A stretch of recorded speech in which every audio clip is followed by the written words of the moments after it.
ഇന്ന് ധനുമാസത്തിലെ അത്തനാളാണ്. ഇന്നാണ് ഞങ്ങളുടെ വീട്ടിലെ ഏറ്റവും പ്രായം കുറഞ്ഞ ആളുടെ ബർത്ത്ഡേ. ആളെ കണ്ടാലോ? ഇതാണ് ഞാൻ പറഞ്ഞ ഏറ്റവും പ്രായം കുറഞ്ഞ ആള്. ഇന്ന് എൻ്റെ അച്ഛമ്മേന്റെ ബർത്ത്ഡേ ആണ്. അപ്പൊ അച്ഛമ്മേന്റെ ബർത്ത്ഡേ ആഘോഷിക്കാൻ അച്ഛമ്മയ്ക്ക് വേണ്ടപ്പെട്ട കുറച്ച് പേരും കൂടിയുണ്ട്.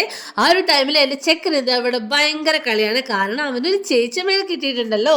അപ്പൊ അവനും അവളും ഒത്തു അടിപൊളിയായിട്ട് സെറ്റായി പോകുന്നുണ്ട്. കുട്ടികൾ അവിടെ പുതിയ വിശേഷങ്ങൾ പങ്കുവെക്കുമ്പോൾ ഇവർ അതാ അവരുടെ പഴയ വിശേഷങ്ങളാണ് പങ്കുവെക്കുന്നത്. അതൊക്കെ കേട്ടിരിക്കുകയാണ് ഞാനും എൻ്റെ കൊച്ചുണ്ടാപ്രി. അതിനുശേഷം ഈ ഒരു സാധനം കണ്ടോ, ഇന്നലെ ഞാൻ ഫാൻസിന്ന് വാങ്ങിയതാണ്. എങ്ങനെയുണ്ട്, നിങ്ങൾക്ക് ഇഷ്ടമായോ? അതിനുശേഷം ഞാൻ അച്ഛമ്മനെ കുറിച്ചുള്ള അഭിപ്രായം ചോദിക്കുകയാണ്. അപ്പൊ ഇത് ഞങ്ങളുടെ കുഞ്ഞേച്ചി. അപ്പൊ കുഞ്ഞേച്ചി കുറച്ച് അഭിപ്രായങ്ങളൊക്കെ പറഞ്ഞു. പക്ഷെ ഞാൻ ജിഷേച്ചിനോട് അഭിപ്രായം ചോദിച്ചപ്പോഴത്തേക്ക് ജിഷേച്ചിക്ക് അങ്ങോട്ട് നാണം വന്നു, പെണ്ണ് കാണാൻ വന്ന പോലെ. അതിനുശേഷം ഇതെൻ്റെ അച്ഛമ്മേൻ്റെ അനിയത്തിയാണ്. സൂക്ഷിച്ചു നോക്കിയേ, ഒരു സന്തൂർ അച്ഛമ്മയല്ലേ. അതിനുശേഷം ഇത് എൻ്റെ വല്യമ്മയാണ്. ഇതൊരു സുന്ദൂർ വല്യമ്മയല്ലേ. പിന്നെ ഈ സന്തൂർ മമ്മിയെ കണ്ടോ. സന്തൂർ വിശേഷമൊക്കെ അവിടെ നിൽക്കട്ടെ. ആസ് യൂഷ്വൽ ഞാൻ എൻ്റെ പരിപാടിയൊക്കെ കഴിഞ്ഞ് മേശപ്പുറത്ത് സാധനങ്ങൾ നിരത്തി വെച്ചിട്ടുണ്ട്. അപ്പോൾ അത് അവർ ഫുഡ് കഴിക്കാനിരിക്കുന്ന നേരം കൊണ്ട് ഞാൻ എൻ്റെ കൊച്ചിന് ഫുഡ് കൊടുക്കുകയാണ്. അങ്ങനെ അവന് ഞാൻ ഈ കോണിപ്പടി കയറ്റിയിട്ടാണ് ഗൈസ് ഫുഡ് കൊടുത്തു കഴിഞ്ഞത്.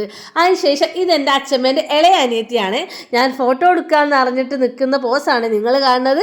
അതിനുശേഷം അവരൊക്കെ പെങ്ങന്മാരും ഒക്കെ കൂടെ ഞാനൊരു അടിപൊളി ഫോട്ടോയും വീഡിയോയും ഒക്കെ എടുത്തു കൊടുക്കുകയാണ്. അതിനുശേഷം ഞങ്ങൾ നമ്മുടെ കേക്ക് കട്ടിങ്ങിലേക്ക് കിടക്കുകയാണ്.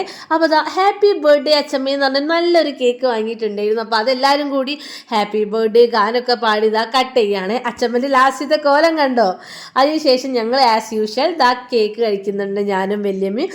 ഇത്രയൊക്കെയുള്ള ഇന്നത്തെ ബർത്ത്ഡേ വീഡിയോ. നെക്സ്റ്റ് വീഡിയോ ആയിട്ട് കാണേ. സബ്സ്ക്രൈബ് ചെയ്യണേ. ബൈ.